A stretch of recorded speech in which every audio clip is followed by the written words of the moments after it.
নমস্কার, আমি ডাক্তার হিয়ান্তিকা মল্লিক। আজকে আন্তর্জাতিক ভাষা দিবস উপলক্ষে মনে হলো কিছু কথা শেয়ার করি। আমাদের জেনারেশন মানে জেনজি বা শুধু জেনজি নয়, অন্য যে কোনো জেনারেশনের মানুষের আজকের দিনের গুরুত্ব সম্পর্কে কতটুকু ধারণা রয়েছে সেটা আমি জানি না।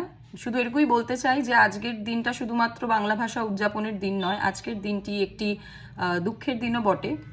প্রচুর মানুষ প্রাণ হারিয়েছেন, কিন্তু এই প্রাণ হারানোর পিছনের কি কারণ অনেকেই হয়তো আমরা জানি না। তো সেই জানানোর জন্যই এই ভিডিও। 1947 সালে আমাদের যখন ভারত স্বাধীন হয়, তখন পাকিস্তানও স্বাধীন হয়, এবং তখন পাকিস্তানের দুটো পার্ট ছিল, একটা ইস্ট পাকিস্তান, একটা ওয়েস্ট পাকিস্তান। ইস্ট পাকিস্তান মানে আমরা এখন যাকে বাংলাদেশ বলে চিনি, এবং ওয়েস্ট পাকিস্তান হচ্ছে এখন পাকিস্তান যে অংশটা। এই পাকিস্তান বিভাগের মাঝে অনেক ঝামেলা, অনেক রাজনৈতিক টানাপোড়েন। আমি সেসবের হিস্ট্রিতে কিছু যাচ্ছি না, যেহেতু ভাষা দিবস সম্বন্ধে বলছি, তো আমি সংক্ষেপে শুধু ভাষা দিবসকে সেন্টার করেই জিনিসটা এক্সপ্লেন করব। তো 1948 সালে পাকিস্তানের যে গভর্নমেন্ট, তারা ঘোষণা করে দেয় যে উর্দু হচ্ছে গিয়ে তাদের ন্যাশনাল ভাষা হবে, irrespective of all the ods.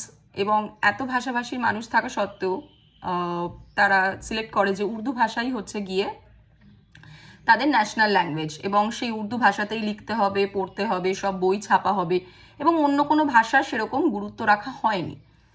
তো আমরা যেটা বাংলাদেশ বলে চিনি, যেই দেশটা এখন মানে ইস্ট পাকিস্তান তৎকালীন, সেখানকার ম্যাক্সিমাম মানুষ, পুরো পুরো মানুষই যারা বসবাস করতেন সেই সময়, তারা বাংলা ভাষার মানুষ। তারা বাংলা ভাষাকে ছেড়ে কিভাবে পুরোটাই উর্দু ভাষায় তারা কথা বলতে, লিখতে, পড়তে শুরু করবে, সেটা মানে এক অসম্ভব প্রায় জিনিস হয়ে ওঠে।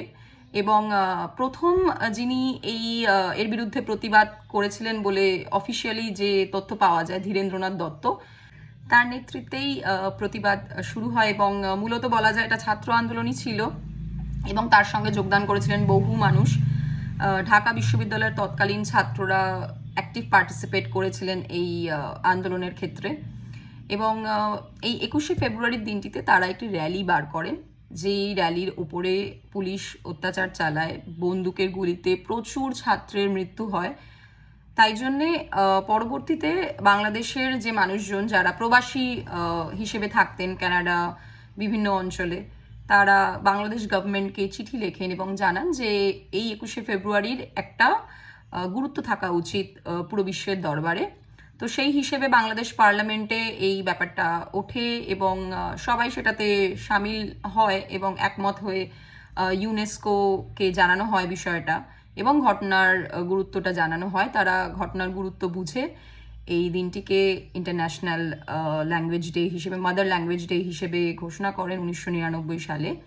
1999 সালে ইউনেস্কো থেকে যখন 21শে ফেব্রুয়ারিকে মাতৃভাষা দিবসের মর্যাদা দেওয়া হয়, ইউনাইটেড নেশনস থেকে একটা স্টেটমেন্ট দেওয়া হয় about the significance of the day, সেটাই আমি বলে শোনাচ্ছি।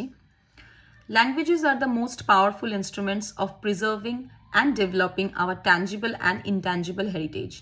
All moves to promote the dissemination of mother tongues will serve not only to encourage linguistic diversity and multilingual education, but also to develop fuller awareness of linguistic and cultural traditions throughout the world, and to inspire solidarity based on understanding, tolerance, and dialogue. আমাদের এই ভাষা দিবস উদযাপনের একটি উদ্দেশ্য আজকের দিনে হওয়া উচিত, সেটা হলো এই নানা ভাষার লোক যে পৃথিবীতে বসবাস করেন, মূলত ভারতবর্ষের ক্ষেত্রে বলা যায় বহু ভাষাভাষীর, বহু বর্ণের, বহু ধর্মের লোক এখানে বসবাস করেন। তো এই কালচারাল ডাইভার্সিটিকে সম্মান করা, এবং প্রত্যেকটা ভাষারই সমান গুরুত্ব, প্রত্যেকটা ভাষারই সমান রেসপেক্ট করা। আপনাদের আরও একবার জানাই আমি মাতৃভাষা দিবসের শুভেচ্ছা। বাংলা ভাষা যেন বাঙালি জাতির গর্বের জায়গায় অক্ষুণ্ণভাবে থাকতে পারে, সেই চেষ্টাই আমরা যেন সবাই করি এবং সফল হই, এই কামনাই রাখব। ধন্যবাদ।